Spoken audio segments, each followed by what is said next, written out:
The advice and opinions expressed by the host of Autism Live and her guests are meant solely as suggestion and should not be in any way construed as child-specific advice. Any choices you make in determining your child's treatment are completely at your own discretion.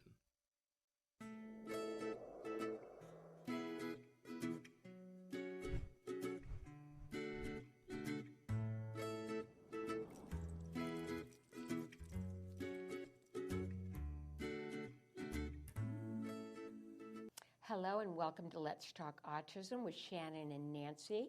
I'm Nancy Allspot Jackson. And I'm Shannon Penrod, and it's good to be here with you. Hello, my friend. I love being here with you. We have a jam-packed show, so I kind of want to jump in. Let's dive right into you found some great news stories for us today. Thank you. Well, you gave some things too. So should we dive right into the first one? Yeah, let's dive in.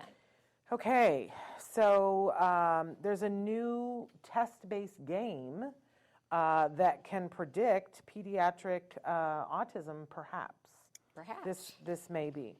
Okay. I'm on my wrong page here. But... you got it? Because I have it. You go ahead, and I'll get there. This is, as Shannon said, a tablet-based game. It assesses visual motor skills in neurotypical children as well as those on the autism spectrum disorder. And this is out of Duke University, a great university in Durham, North Carolina, my state where I was born. They have examined the use of a bubble popping game that is administered on a tablet. And apparently what they found was that younger children with autism pop the bubbles at a lower rate. Yeah. And not only that, but much like when they did research about handwriting for individuals on the spectrum, that the hand stays there longer. Because that was one of the things that I thought was interesting about the handwriting is that when they were assessing individuals on the spectrum and what the handwriting was, that they pick up their pen for the paper longer and pause longer before they put it back on the paper. And if you think about all the different ways that would affect their ability to take notes, I thought this study was really interesting because it's just another thing that they're seeing, okay, there is a difference. And that, for me, this all goes to processing. Right. And the speed that it takes to process. And as a teacher, I think that would great, if I had that information and said, okay, this student is able to do the work, but they're going to need a little bit longer to process. Think about how much more effective we could be with students on the autism spectrum. Yeah, so it's exciting. Let's see where that goes. And just one more way that they can potentially, because it's so subjective when, we've both been through the process of having our kids diagnosed. It's so subjective. Did the person see those symptoms on that day or hear us talk about things that have happened?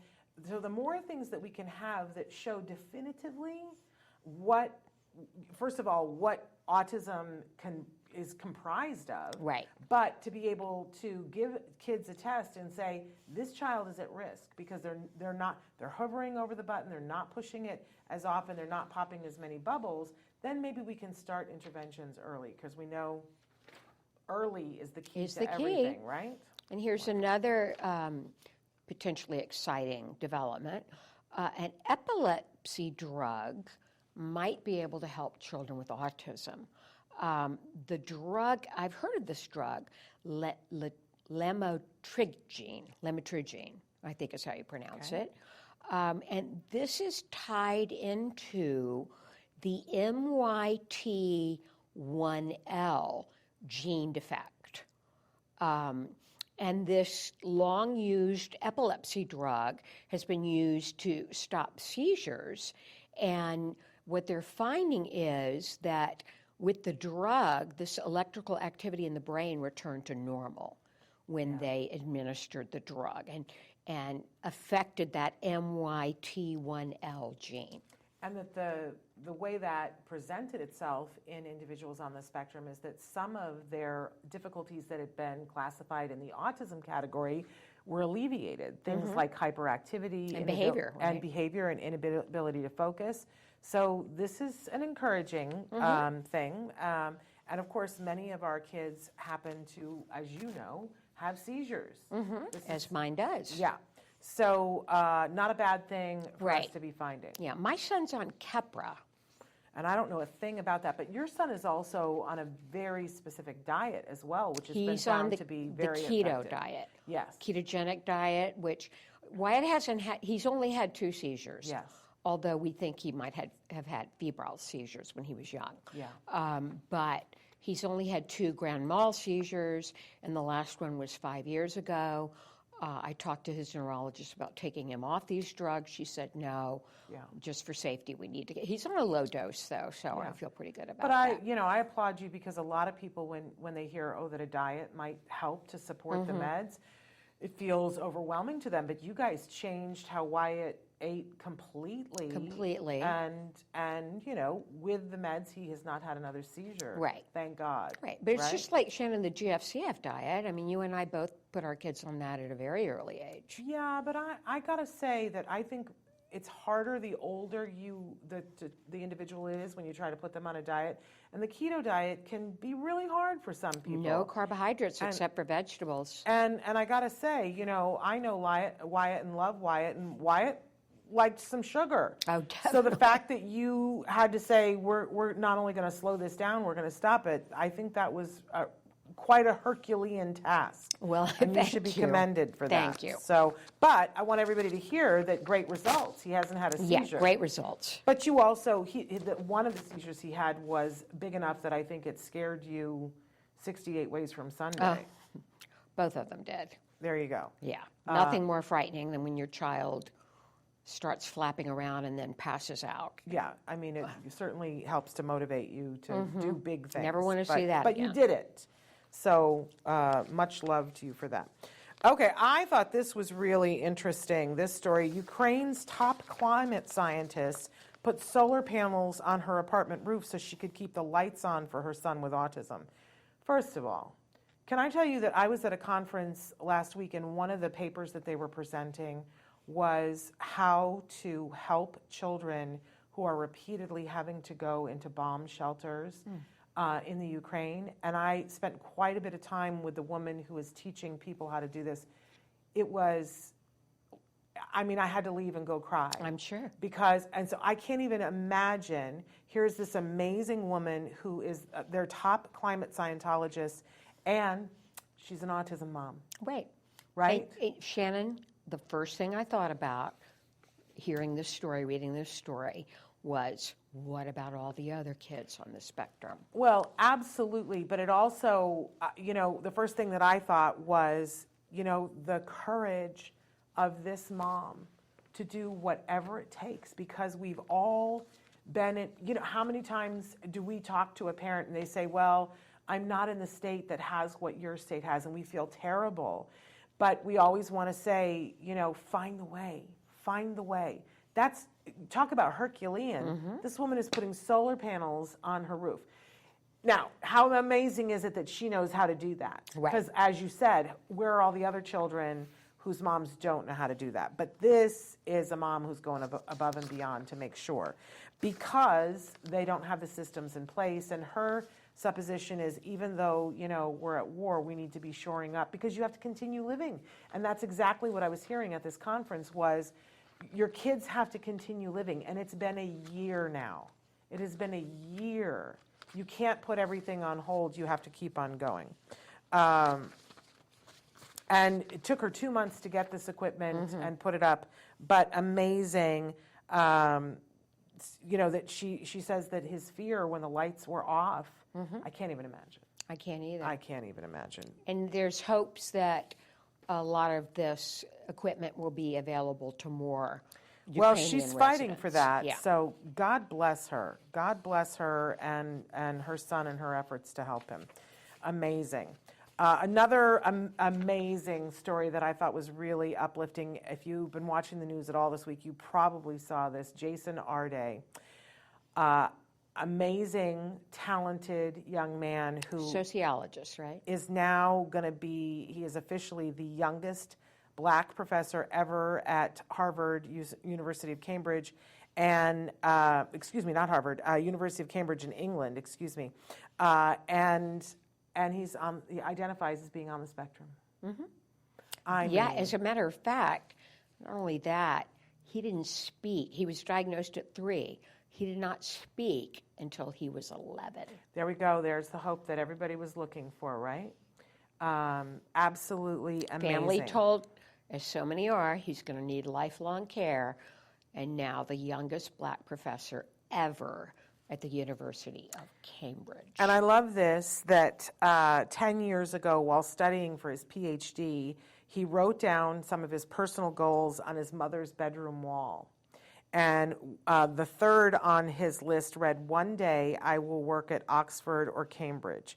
And on March 6th, so that's just, we're a week away, that is going to become a reality. I love that. I don't know if you guys ever do this, but this is something that we do in our house from time to time. If there's something we really want, and I've done it, my son has done it for himself, and we've done it for him as well. We put a goal on the wall, and we'll put it on the mirror and say this, because when you're paying attention to something, it has a way of happening. Yeah, if you put an intention out there. So I love this. He says if I was a betting person, the odds are that it was long, but he says it's just mad. That's a British ism. You also brought to our attention, we had also gotten an email from them, the Just Two Dads, who are going to participate in our Autism Network podcastathon. Oh, are they? They have an hour. Sean Francis and Brian Altunian. Yes, and they are amazing. You guys saw Sean Francis was on with us just a couple of weeks ago. Brian couldn't come at the last minute, but Sean was here with us. And I've been on the podcast. Have you? Yes. No, Dr. Granpichet has been on the podcast. Mm-hmm. A lot of the things that they talk about are financial things, and I don't think anybody wants to talk to me about that. They didn't go there with me. With you. I'm in the same boat you are, sister. But lovely, lovely gentlemen, and they're going to be doing an hour of the podcastathon for us. But one of the things that Sean talked about when he was here is that they really want to start a dad's group, and that they are in the process of starting that. Yes. You want to tell them a little bit about when and where and how? Yeah, this is going to be for fathers specifically, and they are going to be covering, potential topics are impact of special needs family member on our relationships with our significant other, which is a big one. Yes. For those single dads, dating concerns for me and my child, caregiving without giving up ourselves, our partnerships in the process, dealing openly with despair, anxiety, depression, mental health issues, how we parent differently, should we parent differently, and how do we support independence while also trying not to be overprotective. But they're also going to offer to talk about topics that do deal with the financial things, if people want to. Things like what happens to my child after I'm gone, what are my financial concerns as we move through this. And both of them are financial experts. Yes, brilliant, brilliant. How am I ever going to entrust another person to my child's care? Things like trust and special needs and guardianship. And do I consider other types of care, my son or daughter living outside of my home? All of those things are possibilities for topics, including sex and responsibility and all of that. So a lot of the tough topics. A lot. I think it would be hard for anybody to sit and talk about all of these things. So, but to get a group of dads together, I'm hoping that there will be beverages. Right. That will loosen things up. Well, anyway. I'll always remember when you did the Dad's Roundtable. Yes. And my late husband was a part of that. Yes. It was really a wonderful. It's amazing. Do you know we've never released it? Part of it was we've never released it. Part of it, in the beginning, some of it was out of respect for you and Reed. And Please release it. Well, it's a program. It's a 1-hour program called Facing Fatherhood, and it just, every time we show it to anybody, we all weep. And really, Reed was much more than a part of it. Reed moderated it. I wish you would show it, Shannon. So, we will, now that I know that you feel that way. But in the beginning, it was like we had barely just finished the post on it, and when Reed passed away, and it just felt too tender. You know what I mean? And so, but enough time has passed, and if you're okay with it, Definitely. I think we will. I'm okay with it. But one of the things that he says is that he would say to you on a regular basis, please don't die. Oh, yeah. And that always chokes me up. Because I know in my last conversation with Reed, that was the thing that he talked about. He was like, I can't believe that I'm going to leave her with this, with all of this. And he wasn't talking about leaving you with Wyart. He was talking about all the other things that go with being a parent of a kiddo. You know what I mean? Right. And the whole mashugana mess of everything that happens when somebody dies and so on and so forth. But anyway, here's this dad's group. We are going to put, the link is so long, we're going to put information in the podcast notes, so take a look at those. And then the last thing that we wanted to say, there's a film that I have not seen yet, but you have seen. You have to see it. I know that I do, but so tell us about what's happening tomorrow. I think I can get you a copy. Actually, it's today, because we're filming this the day before. So when you see this, it's happening today. Oh, okay. On Thursday, March 2nd is when they're doing. Oh, yeah. They are part of a film.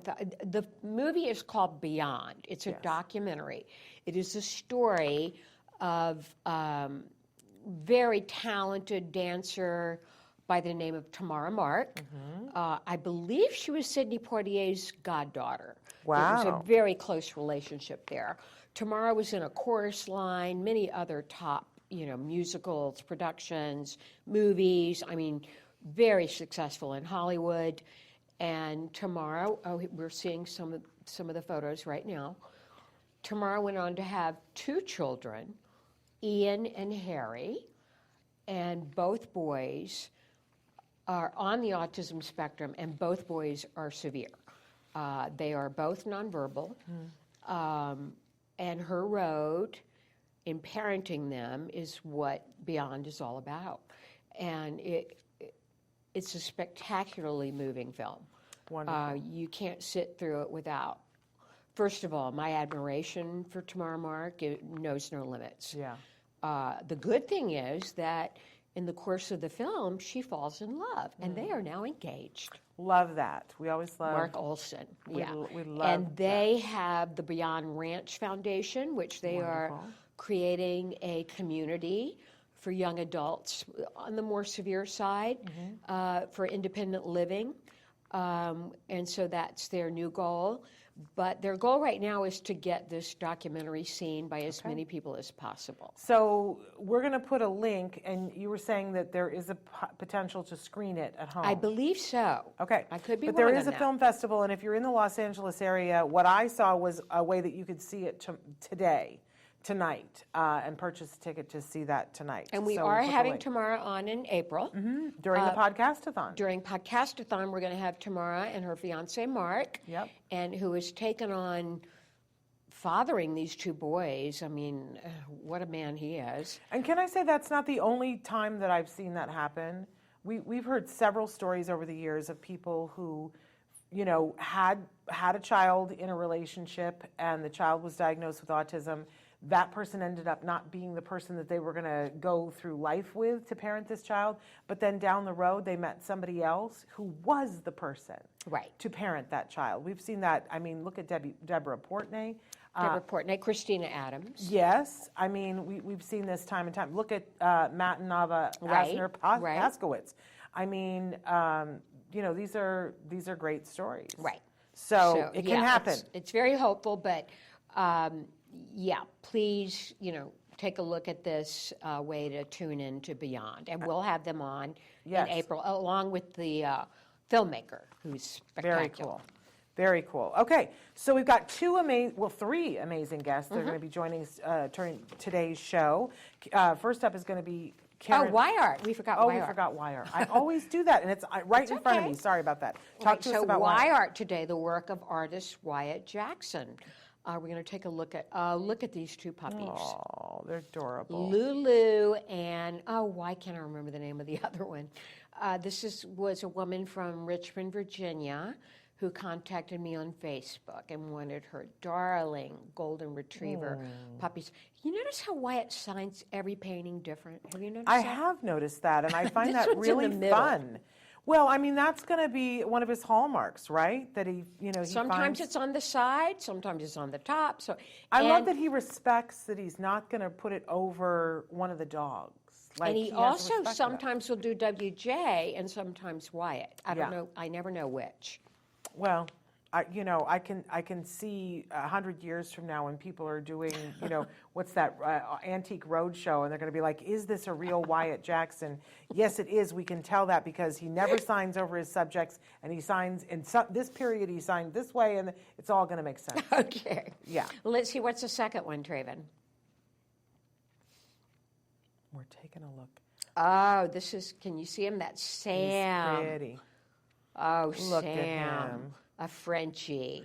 He really has a way with the eyes, I gotta say. Sam is the dog of my dear friend Missy Sullivan, who was one of my horse trainers back in the days that I rode horses. And she never thought she would have another dog after her dog Pugsley passed away. And then she said, Sam is the reincarnation of Pugsley, and Sam is her best friend. Sam got her through cancer. Sam got her through the death of her mother. Sam is there for her through hell and high water. She just loves this dog. I gotta say, too, in every painting that Wyart does, there's at least one section of it where you can feel the texture. Like if you look at Sam's muzzle, you can feel how velvety it is from the painting. I love that. Love, love, love. And then, the goats. Oh, the goats. Okay, first let's talk about how this originated. I got a message on Facebook, you see WJ there, from a woman named Sienna Wooten Greener. Now, Dr. Sienna Greener Wooten. Yes. And Shannon knows this woman very well. Yes, I do. She was a supervisor at CARD when Wyart first came to therapy there at the age of 4 3/4. She did my intake. Okay. With James. And she was formidable. She's formidable. I was terrified of her. And she is the sweetest, nicest, kindest person once you get to know her. But she was all business. Doing the intake. And then later, she oversaw Jem's programs. She did Wyatt's for a while too. Yeah. So anyway, we have a long talented history. Well, Sienna contacts me and says, "I'm in Maui. I'm still working with CARD. Now she's, what's her title now? Like the Grand Poobah of the world. I have no I just idea. call her an autism angel. That's There what we she is go. to me. So she said, I have returned to my home state, and not only am I working in autism, I run a goat farm with my partner. And you want to say, of course you do. Of course that's what you do. So she has this goat farm, and it's called Kali Goats, which means rascal in Hawaiian. Okay. She said they are Nigerian pygmy goats, and we would like for Wyart, if he could, to do a logo for our goat farm. So I thought, well, I don't know. He hasn't done anything like this, but I spoke to his art teacher, Paola, his gifted teacher. She said, he can do that. So we didn't know. She said he's probably going to have to do a couple of paintings to get it right. Okay. So Sienna sent us some photos of her goats, and Wyart came up with 3 paintings. Here's one that you see right here. Okay. And then do we want to... And here's the other one. Sweet that is. My with goodness. a hibiscus flower in its mouth. Now, did it have it in its mouth in the picture? No. I love that. But we found a graphic of a goat with a hibiscus flower. Okay. All right. right. So he borrowed from that. Okay. And then there's a third one. I may be going too fast for Traven here. So there were 3 paintings total. I just mailed them to Hawaii yesterday. Wow. And by the way, Wyart names, if his animals don't have a name, he names all of them. This one he named Jenny with a G. Okay. The first one you saw he named George. And the last one he named Gordon. Jenny, George, and Gordon. Now, all of these dogs have, all these goats had names. So when I told Sienna that Wyart had come up with the names Gordon, there he is.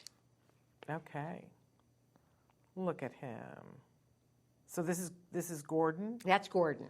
That's So too funny. George, Jenny, and Gordon. So I told Sienna, I know the goats already had names, but Wyatt wanted to name these goats. And she said, well, guess what our next baby goats will be? Oh, I should have sent the photo of the babies. Oh, that's all right.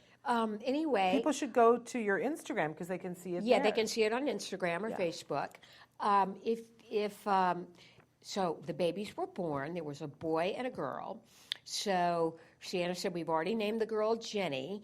Would Wyatt like us to name the boy Gordon or George? Wyatt said, George. So she said, good, we're glad. That's what we thought too. I love it. So Gordon is still to be birthed. So again, for people looking at these photos, if you would like to commission a piece of art, I know there was a waiting list for a little while. Yeah, we've got about 12 commissions right now. Okay. But, if you want something a little bit later on in the year for a present for someone. They can contact me on Facebook. Yeah. Or Instagram. If they go to Nancy Allspa Jackson on Facebook. Okay. And if they go to Jumpin' Nan on Instagram. Okay. You can message me and we'll get it going. There you go. And we're in the process of putting together a website. Good job. Okay, so there's our Wyart. Let's get to our first guest.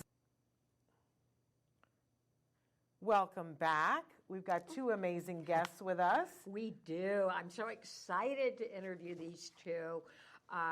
First, we have diversity actor who identifies himself as autistic, Casey Metcalfe. Now, Casey began his... Hi, Casey. I'm going to do a little intro here. He began his acting career at age 9 in L.A. with our friend Joey Travolta. Who we love. Right. Actors for Autism. He did that back in 2004. He was one of the featured actors in the award-winning documentary Kids with Cameras. And then he and his mother relocated. You're going to meet Prudence in a minute, too.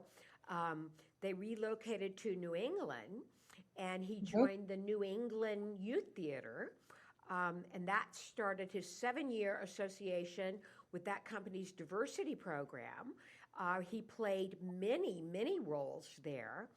And then in 2013, he became a member of the acting troupe Young Shakespeare Players in Brattleboro, Vermont. Brattleboro, yeah.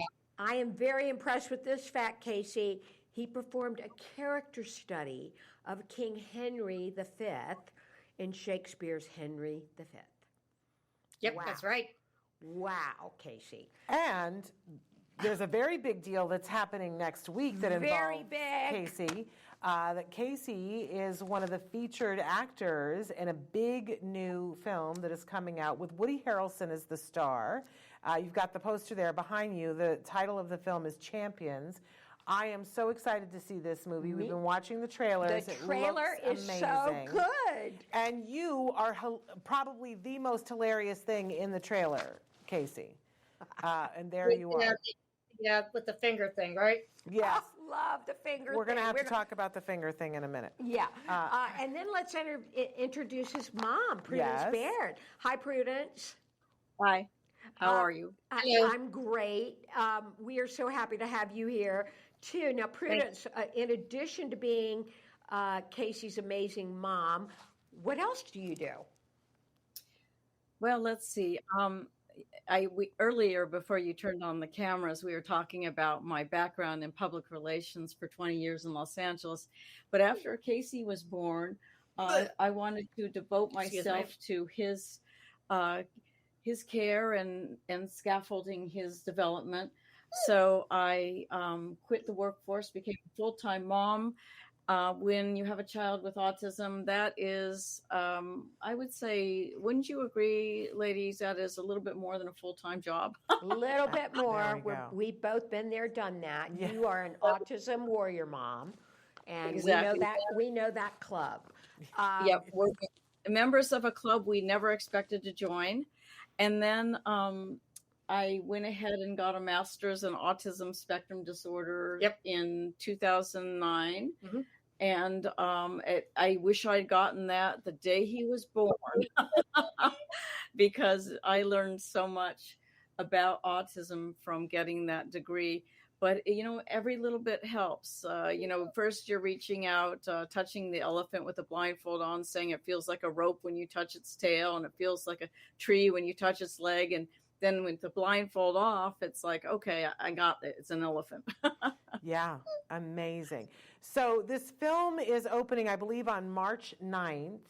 And for people who don't know, the brief synopsis of it is that Woody Harrelson plays a really big-time professional basketball coach, but for reasons that the film will disclose, he is court-ordered that he needs to go coach a team of players that identify, they're trying to get into the Special Olympics, is my understanding. And Casey, you play one of the players on the team. I just want to know, Right. I want to know what it was like on the day that they told you, because I know you auditioned and went through the process that all actors go through, but I want to know what it was like when they called and said that you got the part. It was very overwhelming, and I didn't even, I thought this was unreal. I went a little crazy. I was on a train going from my parents' house in Brattleboro to my own house in Burlington, Vermont, and it was really, really quite a really weird. It was quite a weird situation because I didn't know that this was going to happen. I thought, okay, this is very interesting. Why in the world is this happening? Why did they choose me out of all the other actors? But at the time, I thought it was just a really interesting thing because now I was able to experience the life of what movie stars go through. I mean, you see all these pictures, there's Woody and me and the entire cast, making really funny gestures at the Lincoln Fountain there. That's the Lincoln Fountain you see, the Lincoln's Center Plaza Fountain. In New York. This past weekend was the premiere. So we had one of those great back to summer camp with all the kids you went to summer camp with the year before. It felt like that when we got together in New York. It was like, oh my God, we love you guys. And we had the best time. And Woody hung out with us at Lincoln Center and we did a whole bunch of fun stuff. Mm-hmm. It was great. And Casey was on the Today Show and they played basketball at the Today Show at a gym. And it was just like being back at summer camp with the best kids you ever went to summer camp with. It's all so great. It was scary. Casey, I have to ask you, I want to know about your peers on the film because they have a range of disabilities, ranging from FAS to Down syndrome to ASD. But I got to ask you, because I'm a huge fan, Woody Harrelson, what was it like to work with the man? He was very kind, very humble, very nice. He also makes me have hope for, follically challenged people who happen to be in the industry because I don't have a lot of hair and he doesn't have a lot of hair. So I think he can get it. I can get it too. There you go. I love that answer. Amazing. Did you get a chance to see him on Saturday Night Live the other night while you were there in New York? No, I actually was not. And it was kind of a good thing and a bad thing. I mean, let's just say some controversial things happened. There we go. Yeah. I didn't see it either. I got to. I only watched the end of it, so I'm going to have to go back and watch it. So this is so fun and it's so wonderful. But there's a bigger picture here too. That this film is really important because there's a significant portion of the people on the planet who identify as being, having developmental disabilities. You gave us a statistic here that it's 1 in 6 children, which is 17%, are born today with developmental disabilities. And yet we don't see 17% of the media and entertainment world is not portraying that. Right. They're not represented. But here is this film in which the representation is more appropriate. What are you guys hoping that this film will do in the world? Are you hoping to enlighten some people? Well, when it comes out on March 10th, actually, I'm going to be hoping that this film will be a turning point and, every filmmaker and producer will be as enlightened as the director Bobby Fairley was. The Fairley brothers, who direct a lot of, really funny, kind of almost gross out comedies, made this film. And I thought that they did, well, Bobby did anyway. Peter wasn't there. I thought he just did a phenomenal job. I love hearing that. I always think that the this community needs to be included. I think we need to be included, for a long time. I mean, the Fairley brothers always included the developmental disability community, and I thought that was just, one of the best things that they possibly could do. And I hope that other filmmakers are like them. Yes, and if you go back and look at the Fairley brothers films and TV shows, they always have actors with disabilities. And I mean, it's not that the plot is about the actor with the disability. They're just there, included, which is what life is like, right? Exactly. Yeah. Exactly. Well, and we talk a lot here. Oh, I'm sorry, go ahead. It should, that's the way life definitely should be, in my opinion, but it's not always the case, especially in high school. But I think Champions is going to be a giant step forward for this community. We're like the second largest minority in the United States. We're behind the Latinos. There you go. And we've talked a lot on the show about representation. Mm-hmm. And, there was a time, even 10 years ago, where it was notable if they hired someone that was on the spectrum to play someone on the spectrum. Because more often than not, that job went to an actor who was doing a portrayal of it. And some did better jobs. Mm-hmm. We remember Lou Taylor Pucci was here, and we enjoyed his. Oh, yeah. But sometimes it wasn't an accurate representation. But as an actor who identifies as being autistic, I'm sure that you have some feelings about that. How do you feel about, you want an opportunity to audition, I would imagine, if the character is on the spectrum. Yes, I do, but I also kind of want to, do other, films and TV shows and maybe even theater that does not necessarily involve someone with a disability like a character. I mean, my goal is definitely, if there's somebody who requires that person to be on the spectrum, that would be awesome. I mean, when I watched a long time ago a movie that was about 20 years old called The Other Sister with Juliette Lewis, and yes. I didn't really think she was being authentic. I thought she was really not being somebody who really is autistic. I felt she was hamming it up a notch with her acting. Okay. And so, I don't know about you, but I'm loving that now. I feel like casting directors feel obligated that if they're going to cast, that they need to have actors come in that are given an opportunity to at least read. And one of the things that I find amazing is that more often than not, the actors who can genuinely portray it are winning the roles. Yes. Because they're proving that they can do it. And that you're a professional. I'm sure that on set, you have, are keyed into what the rules are and participate in the rules on the set, correct? Yeah, there were some rules that, were, we shot, during COVID-19, so we had to really adhere to those rules and, always wear the mask no matter what your stance was on it. We just needed to do it so we could, be protected from this awful virus. Yes. Casey, also, we were tested every 3 days by a nurse who was on set, and also every day we had to take a 10 question questionnaire, 10 question questionnaire. Yeah. Every morning at 5 a.m. it arrived on my phone, and I had to fill it out for both Casey and me. So it was extremely strict. You couldn't touch anything. Everything was wrapped in plastic, and even the coffee urns were operated with your feet, not with your hands. Yeah. Because you filmed this in Canada, isn't that correct? Yeah, we did, and it could not have been more colder there. Casey, I want to know a little bit about the other actors in the film. And like we said, they have a range of developmental disabilities. Can you tell us about some of your friends and co-actors in the movie?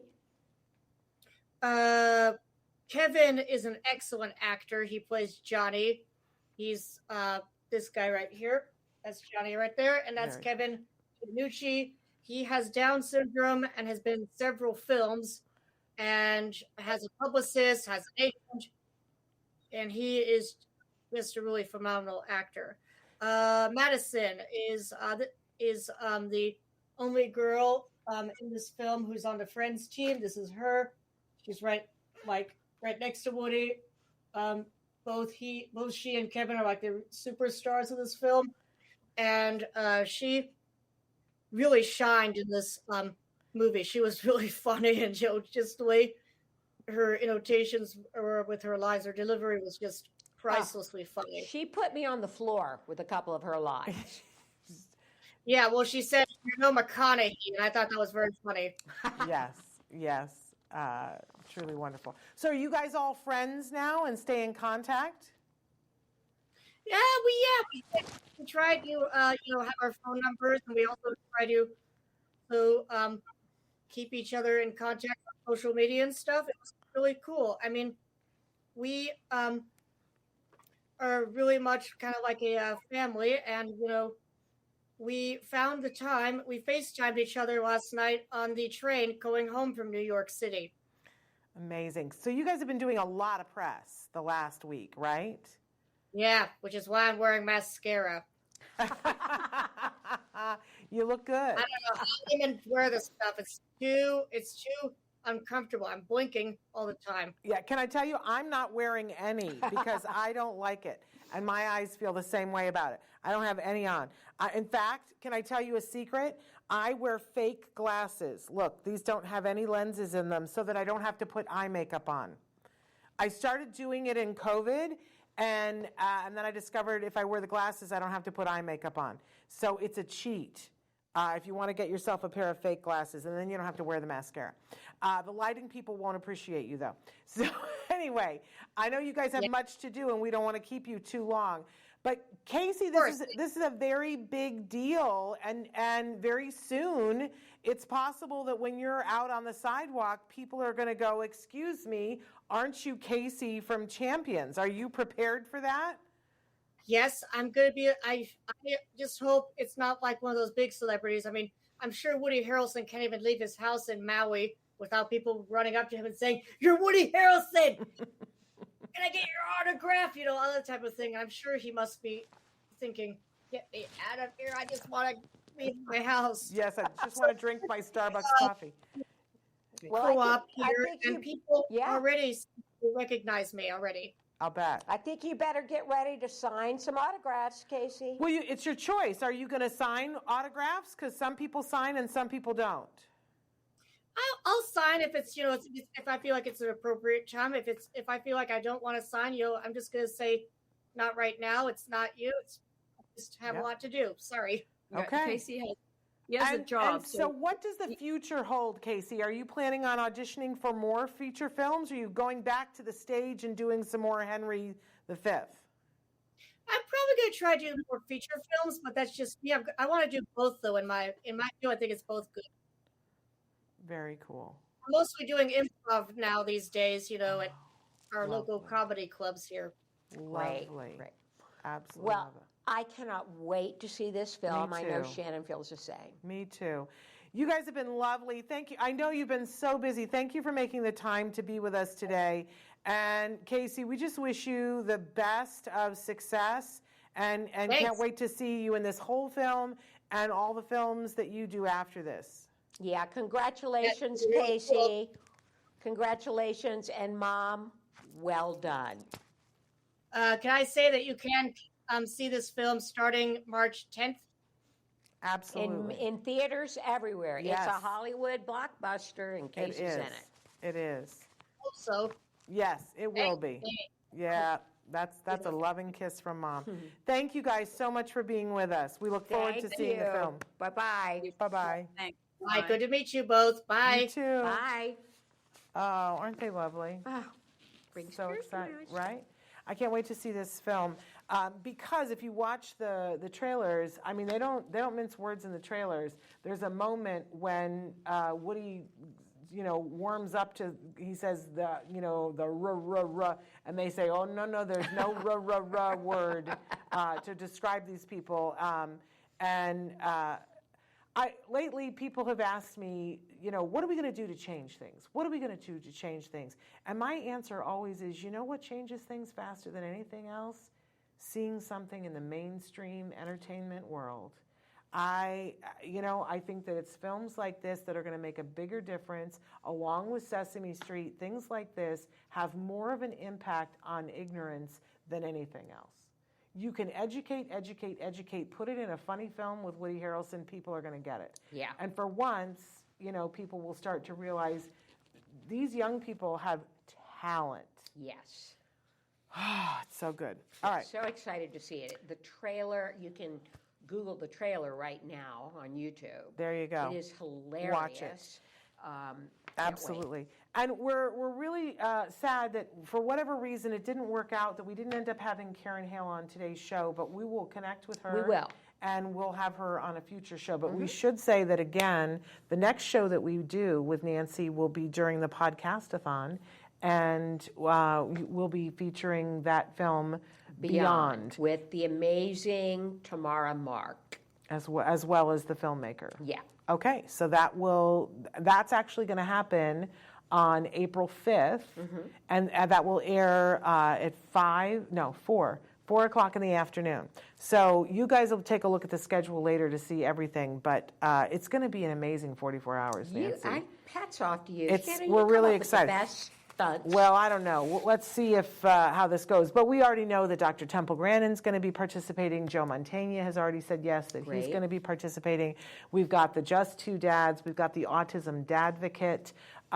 We have the Autism Helper podcast. We have Dr. Mary Barbera.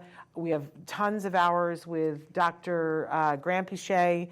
And I'm forgetting about 5 other podcasts, but it's going to be a big, big thing. My heart is so filled with all the people. Everybody we reached out to was like, yes, I want to be involved. So You've got some real heavyweights. everybody always says that the autism community can't ever come together on anything. Not in well, my yes, experience. they can. Not in my experience. There we go. So anyway, so that will all be happening. I also want to let people know that on Fridays we have Stories from the Spectrum. So make sure you tune into that tomorrow. There will be several hours that will be Stories from the Spectrum with some very big guests hosting Stories from the Spectrum, people that you guys will recognize their names. So that will be very fun. Wow, can't wait to see. I know, it's going to be fun. So, but tune in tomorrow for Stories from the Spectrum. And until then, give your kiddos a hug from me. And it's been great being with you, my friend. And you want to give them a hug too, right? And give yourselves a hug from me. It has been great to be with you, friend. All right, we'll see you guys next time. Bye. Bye-bye.